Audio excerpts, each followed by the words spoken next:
A bag that costs $220 to buy retails for $2,450 at a competing brand. And both are made within 15 minutes of each other in the same region of southern Spain. That's not a rumor, that's Ubrique, the leather goods capital of Europe, and it's the reason this list exists. Most people treat $300 as a ceiling, the point where quality runs out and compromise begins. What it actually is a knowledge gap. The brands that charge $1,500 and above are not paying for better leather.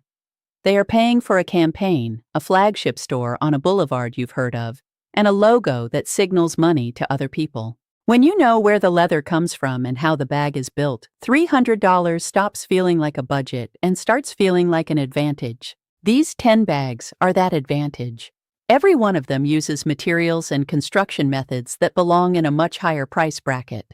Some are made in the same factories as luxury houses. Some use leather grades that most $500 bags skip entirely. And every single one of them costs less than a night at a hotel in the cities where those luxury houses have their flagship stores, starting with number 10. Polène numéro 1 mini, approximately $220.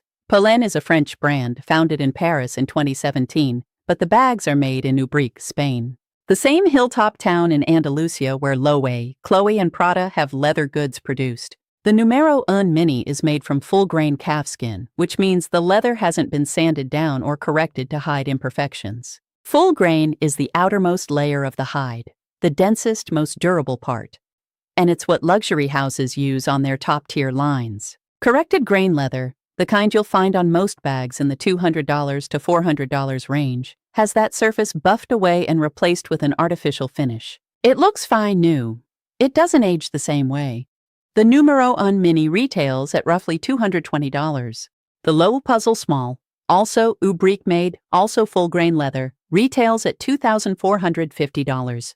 You are not getting 11 times the bag. You are getting the Loewe name, the Loewe hardware stamp, and the LVMH distribution network.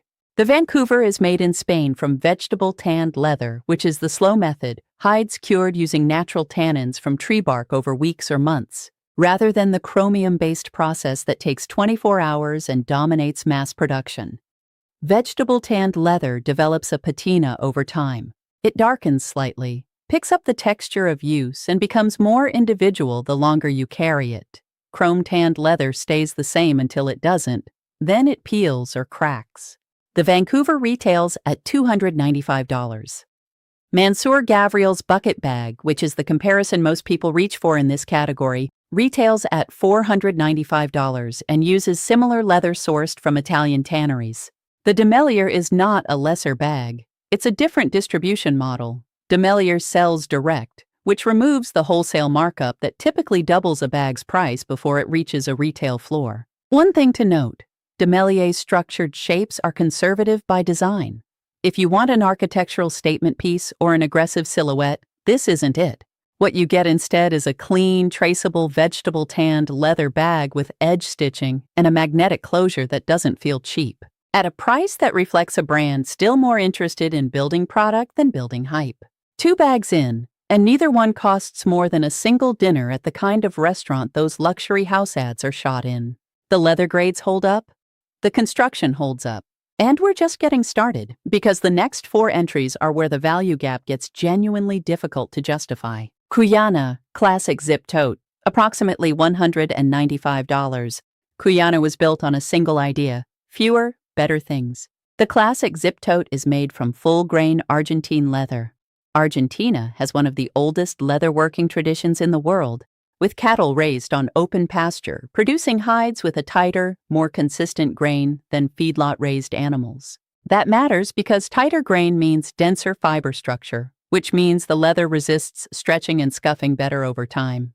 The bag retails at $195, a comparable Coach leather zip tote.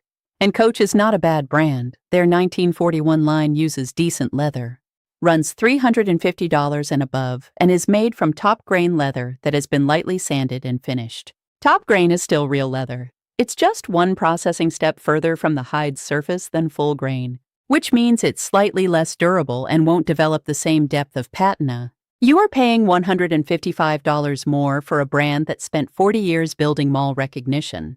The honest limitation with Cuyana is consistency.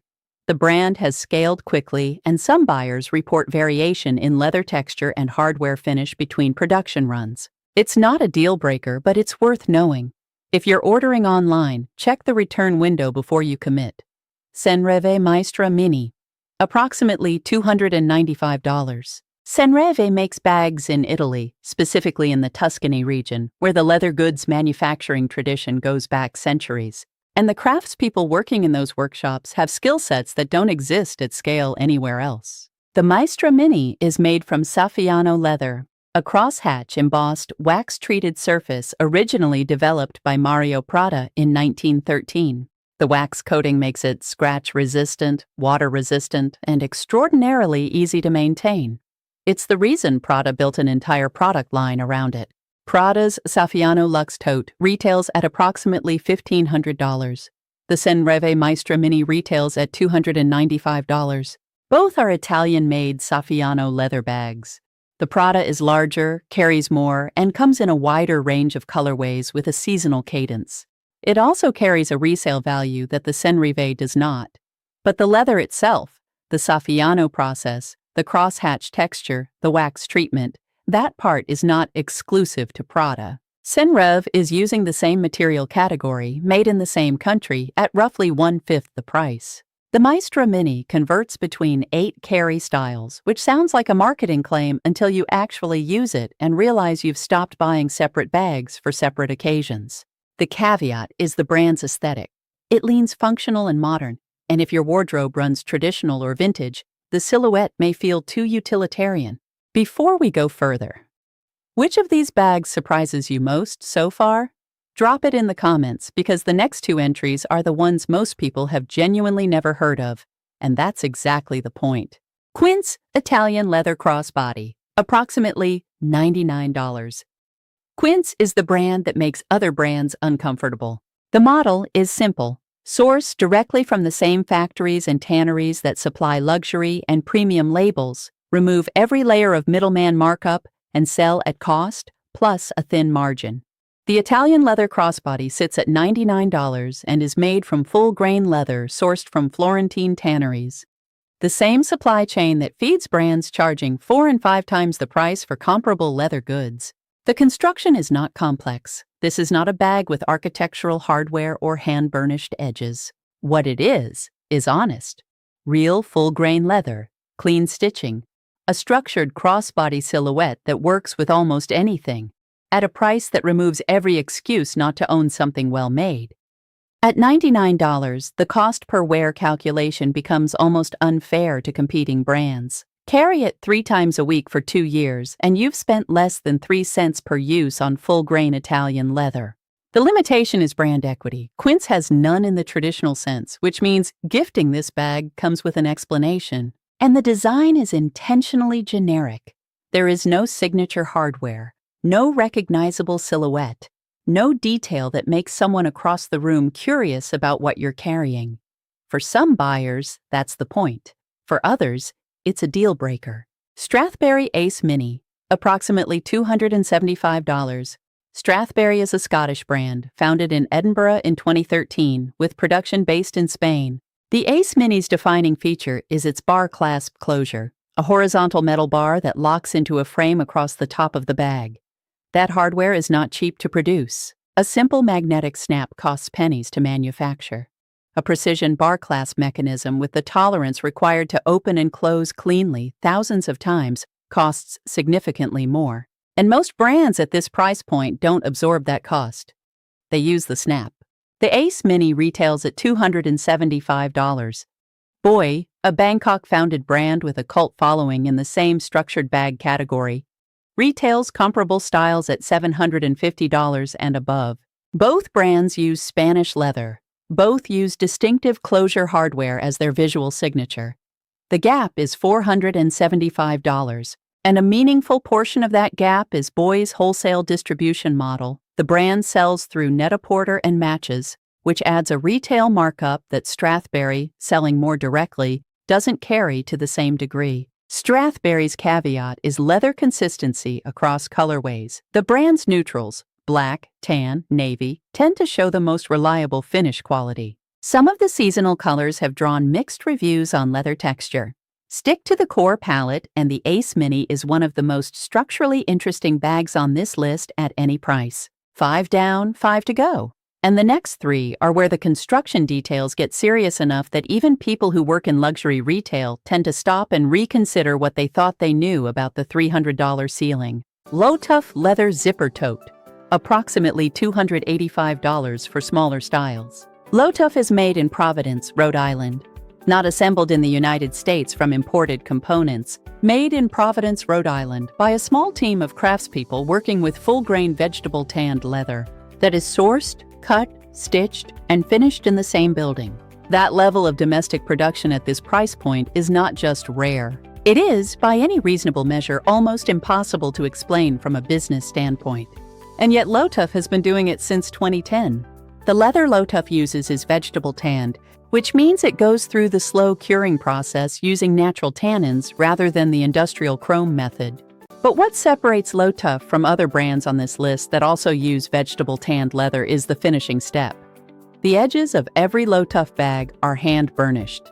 Burnishing means the raw leather edge, the part that would normally be painted over, folded under, or left exposed on a cheaper bag, is rubbed repeatedly with a smooth tool until the fibers compress and seal naturally. It creates an edge that is rounded, dense, and finished in a way that doesn't crack or peel because there's no coating to crack or peel. It is the most labor-intensive edge finish in leather goods. And it's the first detail that people who work in luxury manufacturing notice when they pick up a Lotuff bag. The smaller zipper tote styles start at approximately $285. The Louis Vuitton Neverfull MM, the most recognizable tote bag in the world, retails at $1,700. The Neverfull is made from coated canvas with leather trim. The canvas body is not leather. It is a PVC-coated cotton canvas that is durable and water-resistant and will hold its shape for years. But it is not leather, and it does not age the way leather ages. The leather trim on the Neverfull, the handles, the side cinch straps, the base trim, is vachetta leather, which is untreated and will stain permanently on contact with water or oil until it develops a patina over time. You are paying $1,700 for a coated canvas bag with untreated leather trim and one of the most recognized logos in fashion history. The Lotuff Zipper Tote is full-grain vegetable tanned leather, hand-burnished edges, solid brass hardware made in Rhode Island at $285. Run the cost per wear calculation, and it becomes almost confrontational. Carry the Lotuff 5 days a week, which is a conservative estimate for a tote this functional, and it will reach 1,000 uses in roughly 4 years. At $285, that's 28 cents per use. At that point, the bag will not be worn out. Lotuff's leather, because it's full grain and vegetable tanned with no surface coating to degrade, gets better with that kind of use. The handles darken, the body develops depth, the burnished edges stay sealed. A well-maintained Lotuff tote at 10 years looks more characterful than most bags look at 10 months. The caveat is the same one that applies to every brand on this list that prioritizes construction over marketing. Lotuff has no resale market. You will not recover your $285 on Vestiaire. You will not impress anyone at an airport who doesn't already know what Lotuff is, which is most people. If the bag's job is to signal wealth or brand literacy to strangers, this is the wrong choice. If the bag's job is to carry your things beautifully for the next 15 years without asking anything from you except occasional conditioning, there is nothing on this list, and very little at any price, that does it better. The honest footnote this list owes you: none of these 10 bags will appreciate in value. None of them will get you onto a wait list that makes you feel chosen. None of them come in a box that costs the brand $40 to produce and gets photographed on unboxing videos. If you buy a Chanel Classic Flap or a Hermes Birkin and take care of it, you may sell it in 10 years for more than you paid. That is a real and documented phenomenon, and it belongs in a different video entirely. What this list is about is something simpler and for most people more useful: leather quality, construction honesty, and value per dollar at a price point the industry has decided doesn't deserve serious materials. Every bag on this list disagrees with that decision. So does anyone who has carried one long enough to watch it age. The question I'll leave you with is specific. If you could only pick one bag from this entire list, Not the most impressive on paper, not the one with the best story, but the one you would actually carry every single day? Which one is it and why? Drop it in the comments. The answers on videos like this one are always more interesting than the list itself.